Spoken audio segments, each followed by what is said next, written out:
Alors, on commence ça, chers amis. Comme vous avez l'habitude, je vais vous lancer des... Qu'est-ce que tu lèves, Stéphane? Bon. Darth Vader. Je vous lance des défis auxquels vous devriez être capable de relever parce que je sais que vous êtes vif d'esprit et vous avez un bassin de créativité sans fond. Donc, je n'ai aucune crainte. Quand on commence avec le premier jeu, un petit remplacement, une petite variante d'un jeu qu'on a déjà fait. Je vous représente Télésimo. Télésino, oui. Hein? Télésimo. Ah, quel bon jeu de mots! Télésino. Alors, simplement, je vous pose une question. Il y a des mots qui vont apparaître à l'écran et vous devez les insérer dans la réponse à votre question. Donc, commençons par Daniel. Oui. Daniel, toi qui es svelte et en forme, tu utilises une technique d'entraînement assez particulière.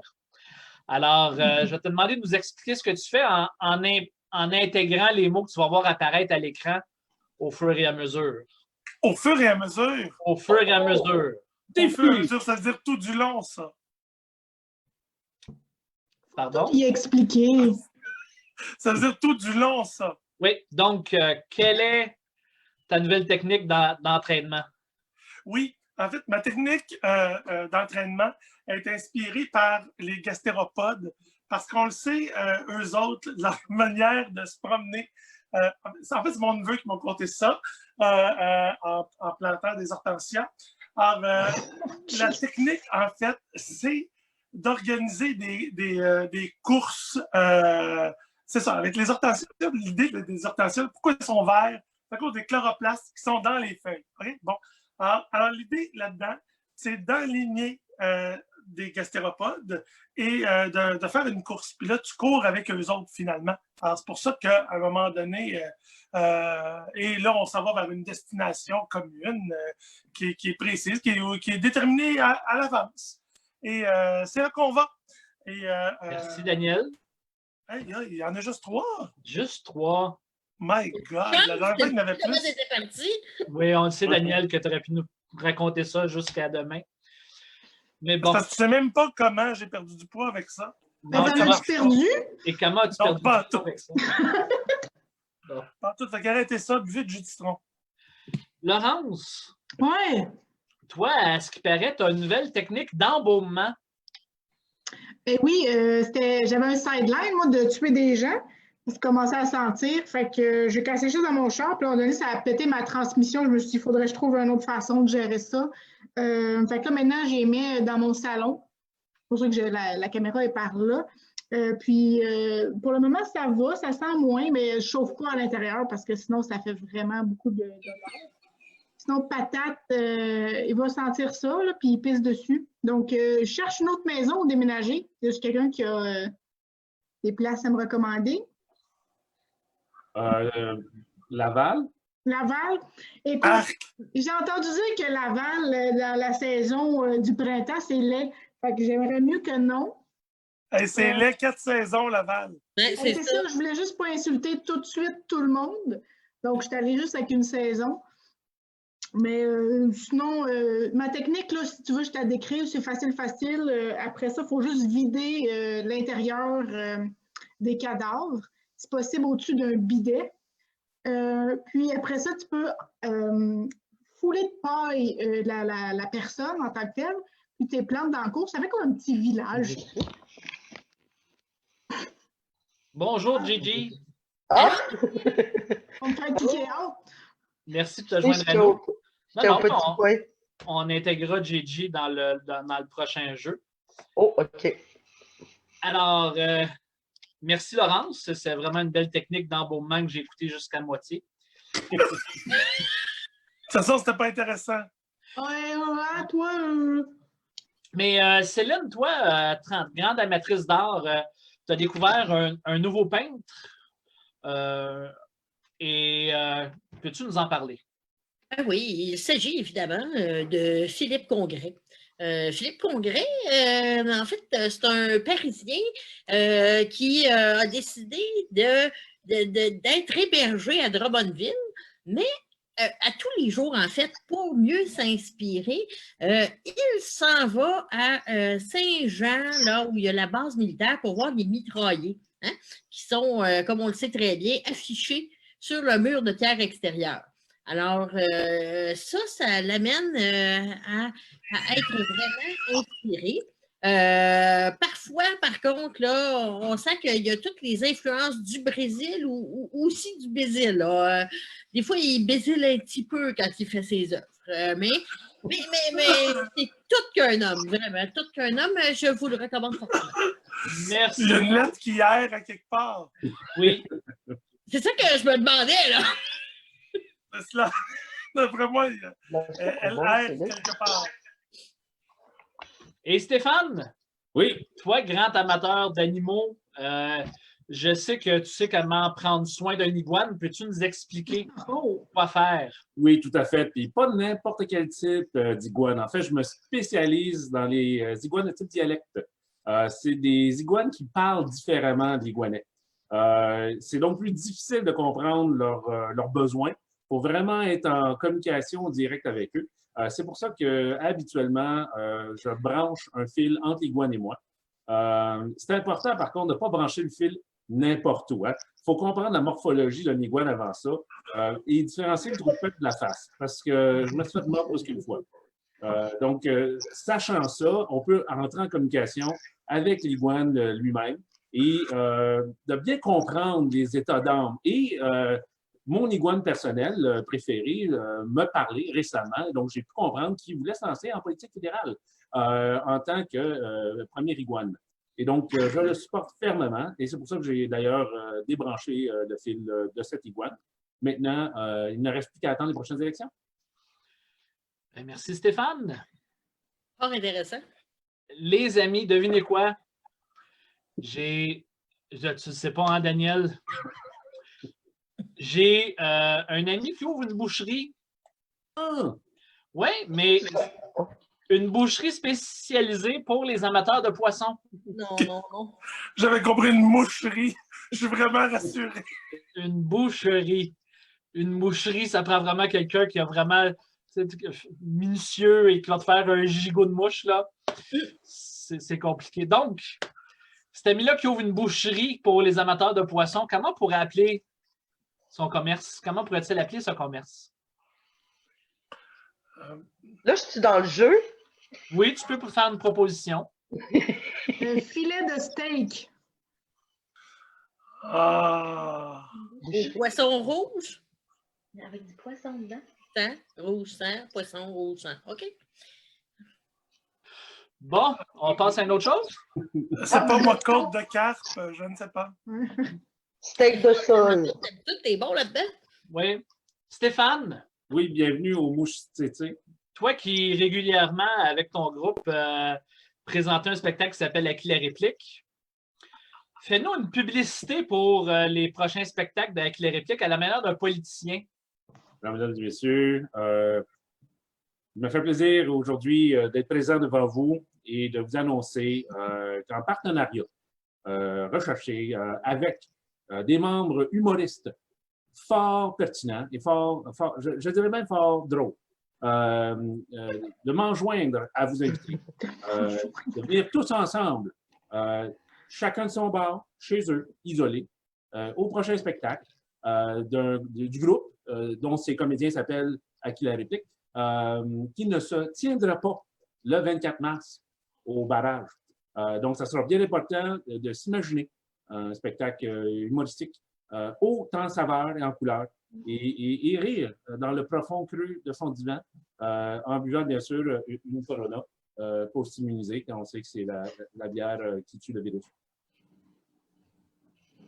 Cool! Alors, les amis, on va jouer à un jeu qui s'appelle la conférence de presse. Oh! Là, je m'imagine une belle petite musique de fond. Merci, Stéphane. Voilà. De me couper comme ça dans mon explication. Donc, je vais choisir quelqu'un qui se bouchera les oreilles. Et le reste des... Bouchez-vous pas les oreilles tout de suite. Le restant des gens, on va s'entendre sur... En fait, je vais vous proposer un rôle et une raison pour laquelle cette personne-là a fait une conférence de presse.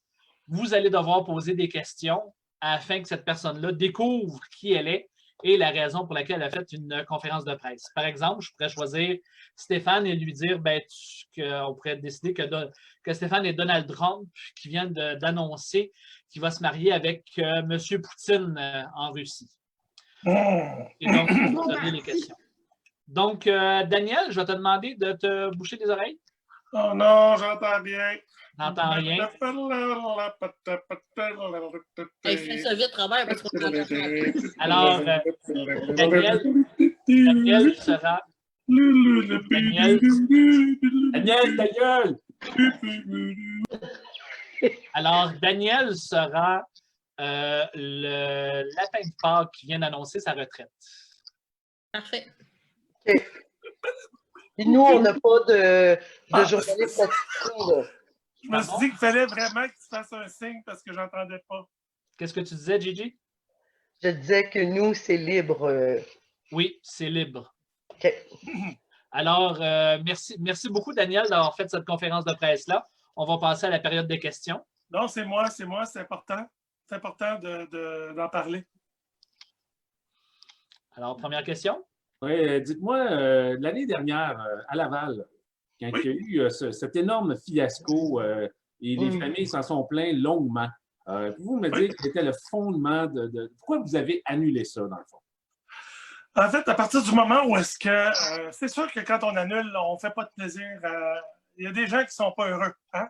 Alors, on le sait, on ne prend jamais ces décisions-là de gaieté de cœur. Fait que c'est normal, je les comprends, je me mets à leur place, puis peut-être que j'aurais pas été content, moi, avec. Alors, c'est normal. Mais on avait des bonnes raisons de croire qu'il fallait qu'on le fasse. Est-ce que, avant de tirer votre révérence comme ça, est-ce que vous avez prévu quelqu'un pour prendre votre place? Est-ce que vous avez planifié ça? Puis on aimerait savoir, là, le recouvrement serait fait de plumes, de poils, d'écailles, d'autres choses?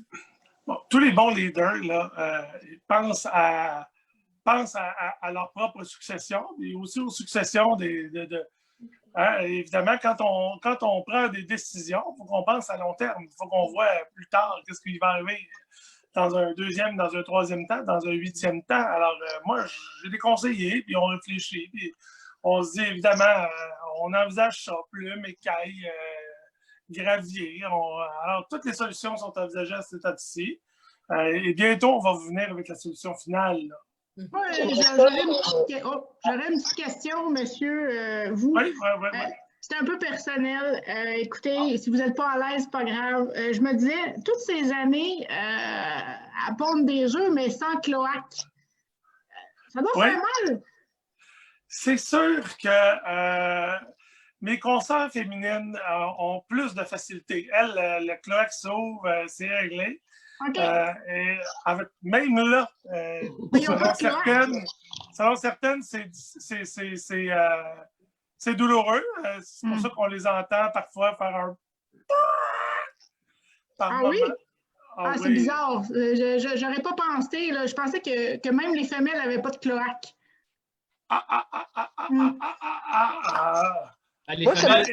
Les femelles de son espèce. Oui, ben oui. Ben, il y a des femelles, on s'identifie comme on veut, cloaque, pas cloaque, on est qui on veut. Ben, c'est ça. Alors, à l'ère des LGBT+, Q+, TK, moi, je pense qu'il faut que les gens puissent vivre avec ou sans leur cloaque, comme bon leur semble, puis s'identifier aux orifices qu'ils veulent, que cet orifice-là s'ouvre ou pas. On va passer à la prochaine question, si vous voulez. Merci. Oui. Gigi? Ben, merci bien. Moi, ce que j'aimerais savoir, on vous reproche souvent d'avoir un côté très commercial. On me reproche beaucoup de choses. Oui, c'est ça. Mais ce que je voulais savoir, c'est dans cette retraite-là, allez-vous en profiter pour avoir une certaine spiritualité pour aller rejoindre Jésus? Parce que peut-être que ça permettrait de redorer votre image commerciale. Oui, en effet. Mais en fait, même si on a une origine commune, Jésus et moi, ça fait longtemps qu'on est distancés.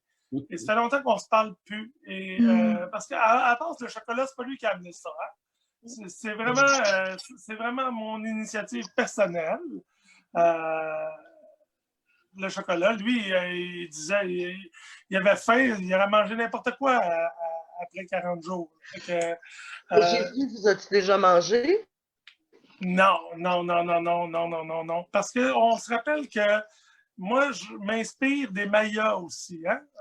Daniel, qui es-tu? Je suis le lapin de Pâques, d'après moi. Et tu as fait une conférence pour quelle raison? Parce que j'ai annulé le cocoton de Laval parce que ça avait chiré que le Christ. Non, on continue. Shit. J'ai annulé quelque chose. j'aurais une J'ai annulé la fête de Pâques. J'aurais une question pour Monsieur le lapin de Pâques. En âge de lapin, vous avez quel âge? Éventuellement, c'est ça, c'est parce que je veux prendre ma retraite. Éventuellement, c'est ça. Je me trouve vieux. J'ai 11 ans. Un lapin, si vous posez vivre 25-7 ans, hein? J'ai 11 ans. Une dizaine. Ouais, 11. Tu vois bien que j'achève. Ben, il fallait que tu prennes ta retraite ou tu meurs. Tu n'avais pas le choix. C'est ça, oui. Puisqu'on m'a gardé à l'abri du civet. Merci beaucoup. Et une dernière fois avec Gigi, qui va être notre victime. OK. Alors, Gigi... Pardon? J'ai dit une amie à côté de moi qui peut me donner des cues, mais non, c'est pas. On l'entend. Alors, Gigi sera Greta Thunberg, qui vient d'annoncer qu'elle ouvre une chaîne de magasins de produits écologiques. Ah, ça, c'est cool. Très bien. C'est bon. Oh, OK. Alors, merci pour cette conférence. Maintenant, on peut passer à la période de questions. Première question. Oui, mais moi, j'ai une question. Non, je ne pensais pas que je serais le premier. Je suis tellement impressionné de vous voir. Hein? Est-ce que vous me voyez bien? Oui. Non? OK, c'est correct. Je viens de comprendre pourquoi, je viens de me rappeler pourquoi vous ne faites pas un eye contact. Qu'est-ce qu'on risque de retrouver chez vous? Eh bien, on risque de retrouver de la musique, des livres. Oui, non, mais on parle des produits, là, plus spécifiquement. Ben là, en ces temps difficiles, c'est sûr que j'ai beaucoup de savon. J'ai des fois, quand je me tâche, il va y avoir des produits nettoyants, mais j'essaie autant que possible de nettoyer toujours avec du savon et du vinaigre. Oui, j'imagine que c'est des solutions vertes là, que vous proposez. Ben, en tout cas, je ne sais pas si c'est vert, mais le vinaigre, mon père m'a toujours dit, ça se nettoie bien. C'est ça qu'on utilise dans les hôpitaux. Prochaine question. Oui, ça tombe bien, mademoiselle, parce que j'entends que vous partez une nouvelle business et j'aimerais ça bien peut-être être fournisseur de votre entreprise. Vous voyez, ici, on a plein de matières qu'on peut réutiliser, recycler. Je pense que vous seriez la porte-parole, dans le fond, expressément planifié, voulu, tout dire. Donc, j'aimerais ça savoir à quel âge est-ce que je vais pouvoir entrer en contrat avec vous? Que mon âge ou que votre âge? Le vôtre. Ben, moi, je pense que dès que mes parents vont me laisser tranquille, ça veut dire 18 ans. Parce que mes parents sont un petit peu protecteurs. Puis, j'essaie de les respecter, je ne veux pas les blesser. C'est sûr que la pile va augmenter d'ici en secondaire à vos 18 ans, là. On s'entend? Oui, ça, c'est sûr. C'est sûr. Êtes-vous prête à attendre que la planète se rende là pour commencer à prendre action avec cette nouvelle entreprise? Mais comme je vous dis, non, mais là, c'est parce que faudrait que je demande vraiment à mes parents ce qu'ils en pensent, mais vous savez que je ne suis pas en faveur de ces vidanges-là qui s'accumulent. Même que je pense qu'il y a beaucoup de matière à faire des bijoux là-dedans, faire du linge. Oui, d'ailleurs, Jacques, le camionneur, tu fais 3 tourniquets de poubelle qui se fait, là. Ah oui? Oui, c'est super bon à la maison. Prochaine question. Moi, j'aurais juste une petite question. En fait, je me disais, après, comme vous avez vu un peu partout, là, puis dans toutes les conférences de presse, là, y a-tu peut-être une petite histoire d'amour qui s'en vient avec un petit garçon ou Ben, je vous cacherai pas que durant ma tournée mondiale, quand je suis venue en bateau, le fils de Céline Dion m'a titillé un peu. Vraiment, il titille beaucoup de monde, hein? depuis qu'il s'est fait couper les cheveux, René Charles me titille. Donc, tu es. Je sais que je suis Greta. Mais tu ne sais pas encore pour le sujet de la conférence. C'est pour du compost? On continue. Ok. Madame Champagne, aviez-vous une question? Bien, là, je me demandais, là, c'est parce que si vous allez faire vos livraisons par bateau, hein, ça va être vraiment très long, là. Avez-vous d'autres choses à proposer? Ben, je vais essayer de me trouver des associés qui, eux, pourraient aller livrer en bicyclette. Des gens qui seraient plus près que moi, admettons, pour aller faire les livraisons. Donc, ce sera très local. Ben, j'espère que ça va être local parce que l'économie locale, c'est ce qui va nous sauver. En ce moment, ouais, c'est ça. Et dites-moi, est-ce que René Charles irait acheter chez vous, qui ne serait pas fait chez nous? C'est quoi les produits que lui, il triperait dessus? Les produits, écoutez, il pourrait avoir du savon naturel, du shampoing au citron. Il pourrait avoir,